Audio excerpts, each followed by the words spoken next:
హల్లెలూయా. రక్షకుడు ప్రభువైన యేసుక్రీస్తు నామములో అందరికీ వందనాలు. వాక్యంలోకి వెళ్దాం. ప్రియమైన దేవుని బిడ్డలారా, మత్తయి సువార్త 28వ అధ్యాయం.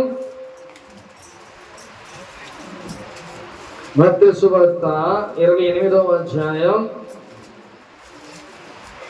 1 నుంచి ఒకసారి చదువుకుందాం.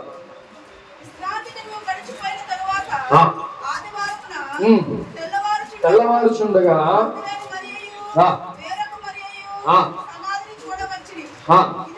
ఇదిగో ప్రభువు దూత పరలోకము నుండి దిగి వచ్చి రాయి బొర్లించి దాని మీద కూర్చుండెను. మహాభూకంపము కలిగెను. ఆ దూత స్వరూపము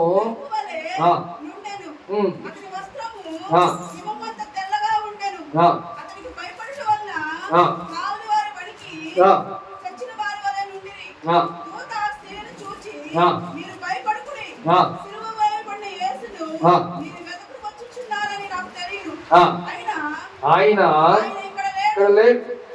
తాను చెప్పినట్టే ఆయన లేచి ఉన్నాడు. రండి.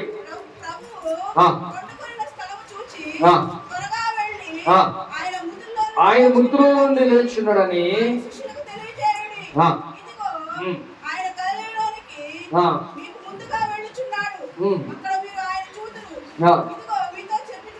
చాలు. హల్లెలూయా. ఇక్కడ విశ్రాంతి దినం గడిచిన తర్వాత ఆదివారం తెల్లవారుచుండగా ఎవరెవరు వెళ్ళారంట ఆ సమాధి దగ్గరికి? మగ్దలేని మరియా, వేరొక మరియా వెళ్ళారు. అయితే యేసు ప్రభు వారు చనిపోయి సమాధి చేయబడి చక్కగా ఒక కట్టుదిట్టమైన వ్యవహారాలతో ఆయన్ని సమాధిలో పెట్టారు. అర్థమవుతుందా? మనం ఒకవేళ చనిపోయిన తర్వాత మనం ఎలా తీసుకెళ్తారు? చూస్తూ ఉంటాం మన మనుషుల్ని కదా, చనిపోయిన వారిని చక్కగా అక్కడ ప్రిపేర్ చేస్తారు, ఎక్కడెక్కడ అన్ని చక్కగా తీసుకెళ్ళి అక్కడ. కానీ యేసు ప్రభు వారిది ఒక స్పెషల్గా ఎవరిది చేయనటువంటి ఆ సమాధిగా ఆయనది చేశారు. ఆ బరియల్ ఎలా చేశారంటే, యేసు ప్రభు వారు దేవుడు, ఆయనే రారాజు అని చెప్పి ఆ మాట ప్రకారమే ఆయనకి సిలువుని వేశారు. ఏ రీజన్తో ఆయన వేశారు అంటే, ఏ రీజన్తో సిలువ వేశారు ఆయన్ని?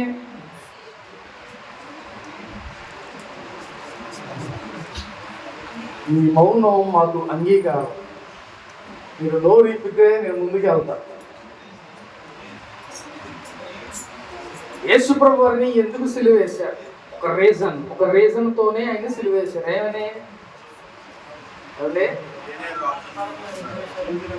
ఒకసారి గోసి చెప్పండి.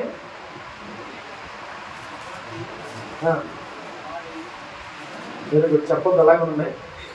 దేవుడు నేనే రాజుని, నేనే రారాజుని అని ఆయన చెప్పాడు. అంటే ఇప్పుడు ఇక్కడ ఉన్న వాళ్ళందరూ ఎవరు? మేమున్న రాజులు అందరూ ఉన్నారు. కయ్యప్ప, లేకపోతే ఇంకా అనేక మంది రాజులు ఉన్నారు. వీళ్ళందరూ మేము రాజులైతే ఈయన రాజు అంటాడేంటి అనేసి ఆ రీజన్ పెట్టి ఆయన దేవుణ్ణి సిలువేశారు. కాబట్టి సిలువేసిన తర్వాత యేసు ప్రభు వారిని ఆయన ఎందుకని ఒక కట్టుదిట్టమైన సమాధిలోకి ఆయన తీసుకువెళ్ళి ముద్ర వేసి స్పెషల్గా ఆయన ఎందుకు చేశారు అంటే, పరిసయ్యులు అలాగే అనేక మంది వాళ్ళు ఏం చేశారంటే దేవుడు చేసిన ఆశ్చర్య కార్యాలు ఇవన్నీ చూశారు. అయితే యేసు ప్రభు వారు ఏ మాట చెప్పాడంటే, నేను చనిపోయి మళ్ళీ తిరిగి లేస్తా. అందరు నాయకులు కూడా చనిపోయి నేను మళ్ళీ తిరిగి లేస్తా 3వ దినాన్న. అలాగే మీ అందరికీ నేను 40 రోజుల పాటు నేను కనబడతా అనే మాట యేసు ప్రభు వారు తన శిష్యులకి ఇంకా అనేక మందికి దేవుడు చెప్పాడు. ఈ మాట చెప్పిన తర్వాత మనిషి అయితే మన లగ్గలమా? ఈ లోకంలో అనేకమైన సమాధులు మనం చూసాం. ఏమండి, మన తాతలయో లేదా మా అమ్మలయ్యో లేకపోతే ఇంకెవరెవరయో ఆ గొప్ప గొప్ప వాళ్ళ రాజులు అందరి సమాధులు చూసాం. కానీ ఒక్క సమాధి, ఆ యేసు ప్రభు ఒక్క సమాధి మాత్రమే ఎలా ఉందంట? తెరవబడి ఉంది. అంటే లోపల లేదు బాడీ. ఆయన అక్కడ లేడు. ఏమైనంట? తిరిగి లేచాడు. ఈ 4 సువార్తల్లో డిఫరెంట్గా ఉంటుంది. మత్తయి సువార్త, మార్కు, లూకా, జాన్, ఈ 4 సువార్తల్లో వీళ్ళంతా ఒక దగ్గరే ఉన్నారు. కానీ వాళ్ళ ఆలోచనలు బట్టి వాళ్ళు ఏం చేశారు, 4 డిఫరెంట్గా వాళ్ళు రాశారు. అయితే యేసు ప్రభు వారు చనిపోయిన తర్వాత ఏం చెప్పాడంట, 3వ రోజు నేను లెగుస్తా.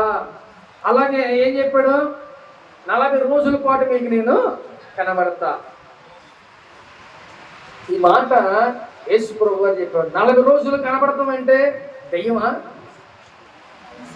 ఎలా కనబడతా? శరీరధారి మళ్ళీ ఎలా ఉంటాడంట, శరీరధారిగా ఉంటాడంట.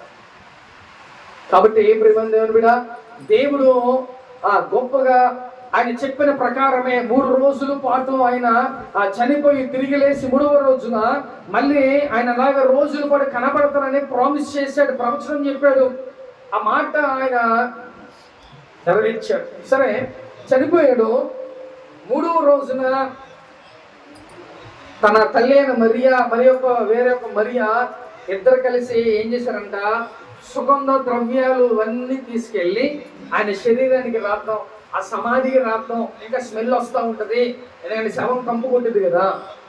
కాబట్టి ఏమైందంట, స్మెల్ వస్తుంది, ఆ సుగంధ ద్రవ్యాలు తీసుకువెళ్ళి రాద్దాం అని వెళ్ళారు.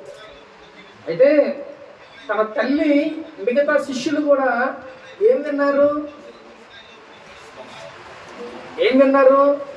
యేసుప్రభు వారు ఏం చెప్తే ఏం విన్నారు? 3 రోజులు మటుకు ఏం చేస్తారంట, 3 రోజులు నేను లెగుస్తా, 40 రోజుల పాటు మీకు నేను కనబడతా. మరి ఈ మాట చెప్పినప్పుడు మళ్ళీ వీళ్ళు సమాధి దగ్గరికి వెళ్తాం ఏంటి, యేసుప్రభు వారి దగ్గరికి? ఏమంటే అంటే యేసుప్రభు వారు చెప్పిన మాట వాళ్ళు వినలా, అవునా కదా? వింటే అక్కడికి వెళ్తారా? ఆయన అక్కడ లేడు, నేను తిరిగి లభిస్తాను అన్నప్పుడు ఆయన మళ్ళీ ఎక్కడ కలుస్తానో విషయం కూడా చెప్పాడు. ఆయన గలిలయ ప్రాంతంలో నేను కలుస్తానని చెప్పాడు. అక్కడికి వెళ్ళి నుంచోవాలి, అర్థమవుతుందా? అక్కడికి వెళ్ళి నుంచుంటే అప్పుడు నీకు పూర్తి నమ్మకం ఉన్నట్టు, నువ్వు యేసుప్రభు వారితో తిరిగావు, చక్కగా ఉన్నావు, తిన్నావు, ఆయన చేసిన అద్భుత కార్యాలు చూసావు. దేవుడు చెప్పాడు, నన్ను చూస్తే ఆయన్ని చూసినట్టే. ఈ మాటలన్నీ దేవుడు చెప్పాడు.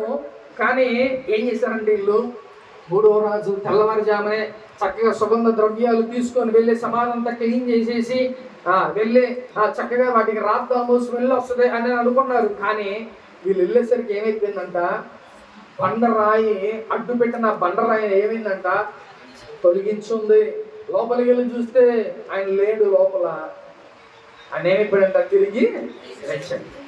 ఆయన ఎలా చేశాడంటే, ఆయన సమాధిని చక్కగా క్లోజ్ చేసి ఒక ముద్ర వేసి దాన్ని సీల్ చేసినట్టుగా, ఒక కంపెనీని ఎలాగైతే ఒకవేళ అది పాడైపోయిన వస్తువులు ఏమైనా ఇదైతే దాన్ని ఏం చేస్తారంట, సీల్ చేసేస్తారు గవర్నమెంట్ వాళ్ళు.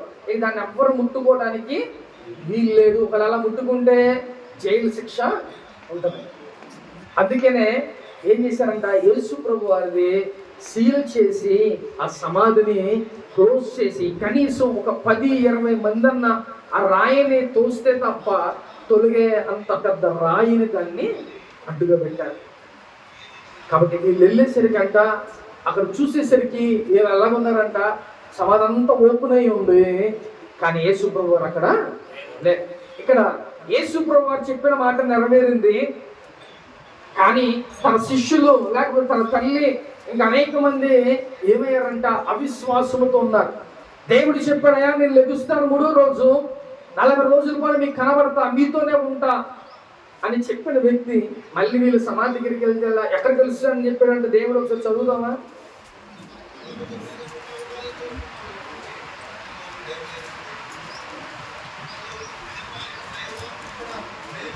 మత్తయి 28 అధ్యాయం.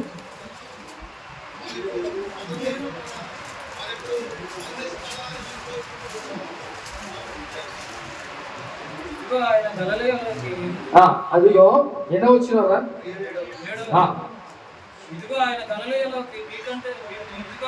త్వరగా వెళ్ళి ఆయన ముద్ర నుండి లేచున్నాడని ఆయన శిష్యులకు తెలియజెప్పని, ఇదిగో ఆయన గలిలోనికి మీరు ముందుగా వెళ్ళుచున్నాడు, అక్కడ మీరు ఆయనను చూద్దురు.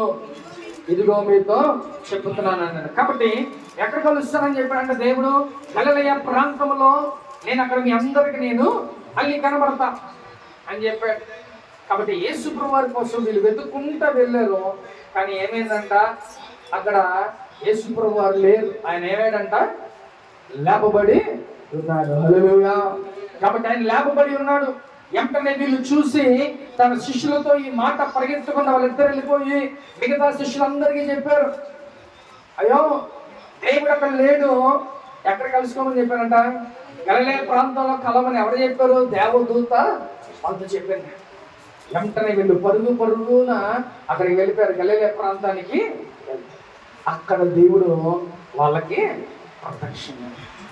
ఇది ఒక దెయ్యం లాగో లేకపోతే వేరేలాగా ఆయన ప్రత్యక్షం, ఒక మనిషిలాగే మీతో నేను ఉంటానని చెప్పాడు. కాబట్టి 40 రోజులు వాళ్ళతోనే దేవుడు ఉన్నాడు. కాబట్టి ఏమైందంట, దేవుడు అక్కడ లేడు కాబట్టి ఆయన ఏమైందంట, తిరిగి లోకంలో ఎక్కడ చూసినా, ప్రపంచంలో ఎక్కడ చూసినా చనిపోయిన సమాధి తెరవబడి ఎక్కడ కూడా లేదు. ఒక ఓన్లీ యేసు ప్రభు సమాజం ఒక్కటే తెరవబడింది. అంత గొప్ప దేవుడు మన దేవుడు. ఆయన మన కోసం ఆయన తిరిగి లేచి తన పరిశుద్ధాత్మని ఏం చేసిన మనకి తోడుగా ఆయన ఆదరణకర్తగా మీకు నేను ఇచ్చి వెళ్తున్నానని చెప్తున్నాను. అయితే దేవుడు ఎలాగైతే ఆయన చనిపోయి తిరిగి లేచిన తర్వాత గలిలయ ప్రాంతానికి వీళ్ళందరూ వెళ్ళి అక్కడ ఎవరి కోసం వెయిట్ చేస్తారంట, దేవుని కోసం వెయిట్ చేస్తున్నారు. ఆ వెయిట్ చేస్తుంటే అప్పుడు యేసు ప్రభు సడన్గా వచ్చి వాళ్ళకి కనబడ్డాడు.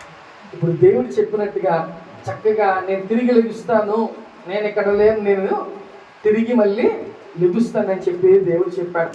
అట్టి ప్రకారంగానే దేవుడు ఆయన చెప్పిన మాట ప్రకారం చక్కగా ఆయన తిరిగి లేచాడు. ఇప్పుడు వీళ్ళంతా అక్కడికి వెళ్ళారు, గలిలయ ప్రాంతం దగ్గరికి వెళ్ళారు. వెళ్ళిన తర్వాత వీళ్ళందరూ వెయిట్ చేస్తారు, యేసు ప్రభు వారు వస్తారేమో అని వాళ్ళు వెయిట్ చేస్తుంటే చక్కగా ఏం చేశారంటే యేసు ప్రభు వారు. అయితే తోమా ఏం చేశారంట, ఏమంటే అసలే నువ్వు నిజంగా యేసు ప్రభువేనా, మాతో ఉన్నవాడవేనా, మాతో జీవించిన వాడవేనా అనేసి ఆయనలో డౌట్ లోపల ఉంది కానీ బయటికి చెప్పట్లా. అలా కొంతమందికి డౌట్స్ ఉన్నాయి కానీ తోమ మట్టికి ఒక్కసారి నీ ఏళ్ళలో నేను, నీ గాయంలో నేను వేలు పెట్టి చూస్తా. ఇప్పుడు అన్నీ యేసు ప్రభు వారు చూపించారు. కాబట్టి యేసు ప్రభు వారు చక్కగా 40 రోజుల పాటు వాళ్ళతోనే ఆయన జీవించారు, వాళ్ళతోనే నివసించారు. ఎలాగా ఒక మనిషిలాగానే ఆయనతో పాటు అందరూ కూడా తన శిష్యులు అందరితో పాటు కలిసి ఆయన మళ్ళీ 40 రోజుల పాటు వాళ్ళతో ఉన్నాడు. ఈ 40 రోజులు దేనికి ఉన్నాడంటే పని పాట లేక. దేవుడికి ఒక ప్రణాళిక ఉంది. నేను వెళ్ళిపోయిన తర్వాత ఇక్కడ ఏం చేయాలి, మీరు ఎలా ఉండాలి అనే విషయాలు దేవుడు తన శిష్యులకి చెప్పడానికి ఆ 40 రోజుల పాటు మళ్ళీ ఆయన ఉన్నాడు. ముందు చెప్తే దేవుడు ఆల్రెడీ చెప్పాడు. ఎప్పుడు చెప్పాడు? వాళ్ళకి భోజనం పెట్టేటప్పుడు. ఎప్పుడు? బల్లారాధన. యేసు ప్రభువు పట్టబడక ముందు చెప్పాడు, నేనున్నాను, నా సమయం దగ్గర పడింది అని చెప్పి యేసు ప్రభువు చెప్పారు. అన్ని చెప్పి మళ్ళీ యేసు ప్రభువు ఎందుకు వచ్చి 40 రోజులు ఉన్నారు అని అంటే, ముందు చెప్పింది ఎవరు అర్థమవుతుందా? మనకి ఏదైనా నొప్పి తగిలితే లేకపోతే ఏదైనా బాధ కలిగితే అప్పుడు మనకి ఎవరు గుర్తొస్తారు? దేవుడు గుర్తు. లేకపోతే మనంతటో లేని అంటాం. అందుకనే యేసు ప్రభు వారు ముందు చెప్పారు. కానీ ఎందుకు మళ్ళీ 40 రోజులు వచ్చి ఉన్నారు అని అంటే చెప్పారు, కానీ ఆల్రెడీ వస్తేనే నమ్మట్లా. బ్రతుకున్నప్పుడు చెప్తే ఏమైందండి? వాళ్ళు ఇదే మనుషులు కాదు. కాబట్టి దేవుడు చెప్పినట్టుగానే చక్కగా ఆయన 40 రోజులు వాళ్ళతోనే ఉండి మీరు ఏం చేయాలో, ఎలా ఉండాలో ఆ విషయాలన్నీ కూడా దేవుడు తెలియజేశారు. హల్లెలూయా. కాబట్టి ప్రియమైన దేవుని బిడ్డ, దేవుడు 40 రోజులు కూడా ఏమేమి చెప్పాడు తన శిష్యులకి, మీరు ఎలా ఉండాలి లోకంలో అని దేవుడు ఎలా చెప్పాడో ఒకసారి చూద్దాం. మనం మత్తయి సువార్త 28వ అధ్యాయం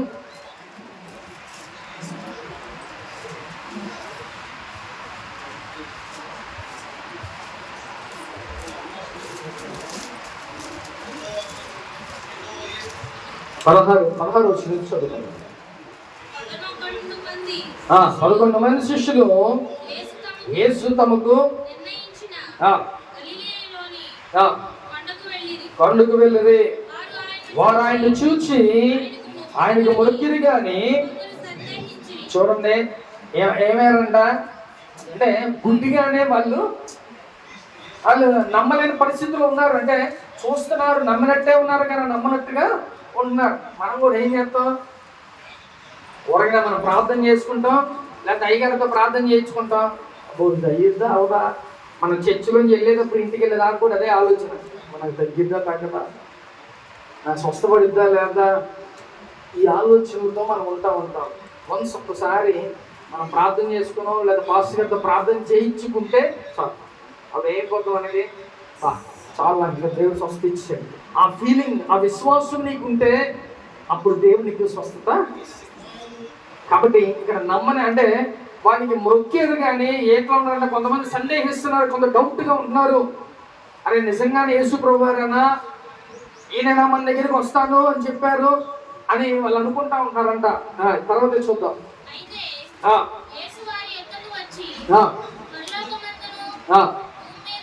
భూమి మీదను నాకు సర్వాధికారం ఇవ్వబడి ఉన్నది, కాబట్టి మీరు వెళ్ళి సమస్త జనులను శిష్యులుగా చేయుడి, తండ్రి యొక్కయు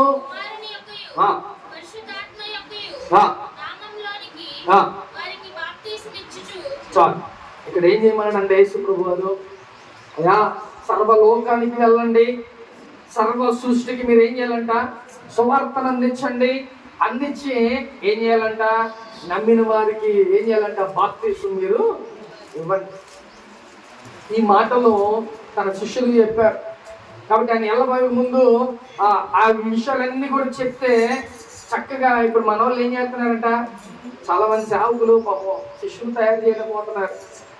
లేకపోతే ఇంకా సర్వలోకానికి కాకుండా ఉన్నదోటే ఉన్నట్టుగా మనకి చేయగలుగుతున్నాం. కాబట్టి ప్రియమైన దేవుని బిడ్డ ఏం చేయాలంటే ఆ సర్వ సృష్టికి వెళ్ళాలి, సువార్తను అందించాలి, అలాగే ఆ రక్షణ అనేక మందికి ఇవ్వాలని దేవుడు చెప్పాడు. కాబట్టి శిష్యులకేనంటే మనకు కూడా అర్థమవుతుందా, మనం కూడా ఏం చేయాలి, దేవుని సువార్త అందించేవారిలాగా, అనేక మందికి మన సువార్తని చెప్పేవారిలాగా ఈ లోకంలో మనం ఉండాలి. నాకు వచ్చేటప్పుడు వాసన ఒక మాట చెప్తున్నాడు, పెళ్లి మీద వాళ్ళ ఇంటి పక్కనే ముస్లిమ్స్ అంట, వాళ్ళకి గర్భం లేదంట. ఆవిడికి ఒక మాట చెప్పాడంటే, మా పాస్టర్ గారు ఉన్నారు, మీరేమనుకోనంటే ప్రార్థన చేయించుకోండి, దేవుడు కార్యం చేస్తాడు అని. అంటే ఆయన ప్రయత్నం ఆయన చేస్తున్నాడు. అంటే దేవుని గురించి చెప్పడానికి లేకపోతే ఆయన పరిచయం చేయడానికి ఒక మాట చెప్పాడు. రేపు దేవుడు ఏం చేస్తాడు, మనం ఏదో వెళ్తాం కాదు కానీ ఆ మాట అక్కడ క్రియ ఆల్రెడీ జరిగిపోయింది. దేవుడు అక్కడ చెప్పేశాడు వాసు గారు. ఇప్పుడు మనం వెళ్ళి ప్రార్థన చేస్తే ఏమైంది, దేవుడు కార్యం చేస్తాడు. వాళ్ళే నమ్ముతారు, మనం ఏం చెప్పవసరంలా. వాళ్ళే చక్కగా దేవుని సన్నిధికి వస్తారు, చక్కగా దేవునిలో ఉంటారు. ప్రేమ దేవుని బిడ్డ. కాబట్టి అట్టి విధంగా మనం కూడా ఏం చేయాలి, అనేక మందికి నువ్వు సువార్తను అందించే వాళ్ళ ఉండాలి, అనేక మందికి నువ్వు రక్షణ పొందాలి అనే విషయం చెప్పేవారిలాగా నువ్వు ఉండాలి. ప్రేమ దేవుని బిడ్డ. హల్లెలూయా. కాబట్టి నువ్వు కూడా అట్టి విధంగా లోకంలో ఉండాలని యేసు ప్రభువు వెళ్ళేటప్పుడు ఆయన తెలియజేశాడు. కాబట్టి సర్వ సృష్టికి వెళ్ళాలి, సువార్తను అందించాలి, అలాగే బాప్తిసాలు ఇవ్వమని దేవుడు చెప్పాడు. కాబట్టి ప్రేమ దేవుని బిడ్డ, దేవుడు చెప్పిన ప్రతి విషయానికి కూడా శిష్యులందరూ కూడా చక్కగా అనేకమైన ప్రాంతాలు, ఒక్కొక్కరు ఒక కంట్రీ, ఒక్కొక్కరు ఒక దేశం వెళ్ళి సువార్తని అందించారు. అప్పుడు సందేహం అంతా పోయింది. ఆయన చక్కగా 40 రోజులు వాళ్ళతో ఉండి ఏం చేశారంటే అప్పుడు ఆయన ఆరోహణమయ్యి వెళ్ళిపోతా ఏం చేశారు తెలుసా, మీ అందరికీ నేను నా ఆత్మని మీకు ఆదరణకర్తగా నేను పంపిస్తున్నా. ఒకవేళ ఇప్పుడు యేసు ప్రభు వారు లేరు, వెళ్ళిపోయారు పరలోకానికి. ఇప్పుడు ఈ లోకంలో ఎవరు ఉంటారు మనల్ని కాపాడటానికి? దాన్ని చెప్పరేంటి, ఆయన ఇవ్వాల. ఒకవేళ పరిశుద్ధాత్మ మనకి కాపుదలకు ఇవ్వకపోతే యేసు ప్రభు ఆరోహణ వెళ్ళిపోయారు, ఆయన పరిశుద్ధాత్మను పంపించలా ఆదరణకర్తగా. ఇప్పుడు మనం ఏం చేస్తాం, అప్పుడు ఏమైందో తెలుసా, ఈ లోకాన్నంతా సాతానుగాడు హస్తగతాలు చేసుకొని మన ఇష్టానుసారంగా వాడు ఆడుకుంటాడు. అంటే ఇప్పుడే ఒక రేంజ్లో ఉంది. ఇప్పుడే సాతాను గడు మనల్ని అనేక రకాలుగా కుటుంబాల్లో కానీ లేకపోతే సమాజంలో కానీ ఎక్కడ పడితే అక్కడ సాతాను గడు మన మైండ్ని లేకపోతే ప్రతిదాన్ని మనం వాడుతున్నాడు. దేవుల్లో మనం మంచిగా ఉండబట్టి కొంచెం దేవుడు మనల్ని కాపుదల మనకి ఉంటాడు. అందుకనే పరిశుద్ధాత్మ దేవుణ్ణి ఆయన మనకు ఆదరణకర్తగా దేవుడు పంపించాడు. ఎందుకంటే మనం ఉండలే, పరిశుద్ధాత్మ దేవుడు ఉంటే మనకు ఆదరణకర్త, మనకు సహాయకుడు, మనకి ఏది కావాలని చేసే దేవుడు ప్రియమైన దేవుని బిడ్డ. కాబట్టి పరిశుద్ధాత్మ దేవుడిని మనకి సహాయకర్తగా ఆయన పంపించాడు ప్రియమైన దేవుని బిడ్డ. హల్లెలూయా. కాబట్టి పరిశుద్ధాత్మ దేవుణ్ణి మీకు ఆదరణకర్తగా నేను పంపిస్తున్నా. ఆయన చెప్పినట్టుగా సమాధి నుంచి లెగిచి తిరిగి లేచి ఆయన మళ్ళీ ఆయన 40 రోజులు మట్టుకు వారితో ఉండి వారితో గడిపి వెళ్ళేటప్పుడు ఏ మాటలు చెప్పాడంట? సర్వ సృష్టికి వెళ్ళి సువార్తను అందించండి, అలాగే శిష్యులుగా తయారు చేయండి, అలాగే ఏం చేయమన్నాడంట? బాప్తిసాలు ఇవ్వమని చెప్పారు. అక్కడ చూద్దాం, 20 వచ్చిన కూడా చూద్దాం. నేను మీకు ఏ సంగతులను ఆజ్ఞాపించుదునో గైకొనవలనని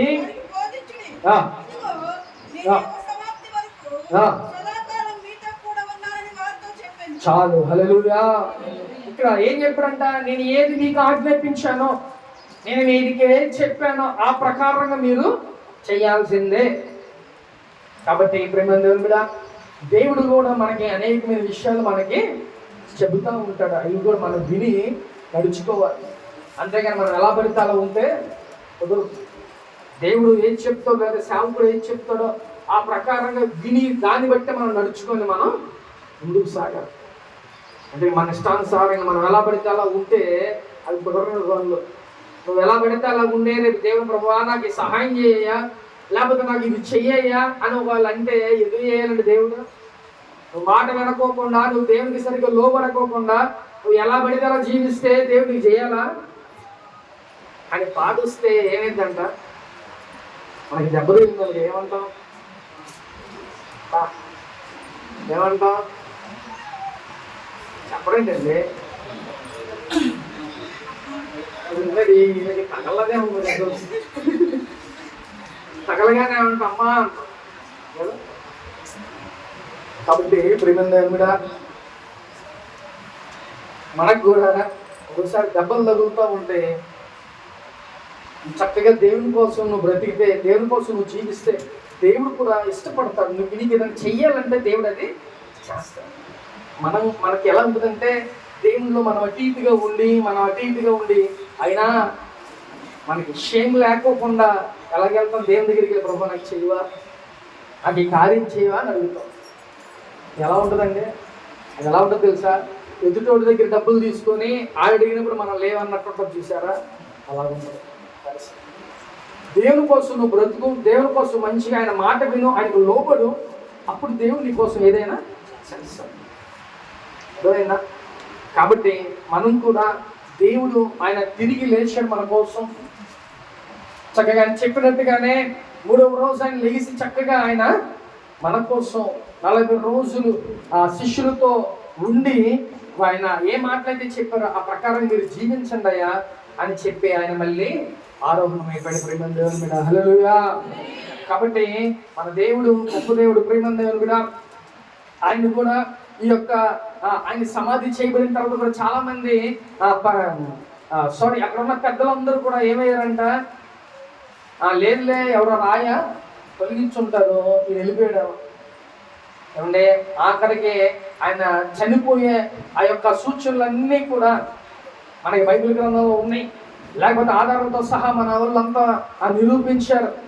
ఇన్ని కార్యక్రమాలు జరిగి ఆయన చనిపోతే ఏమన్నారంట?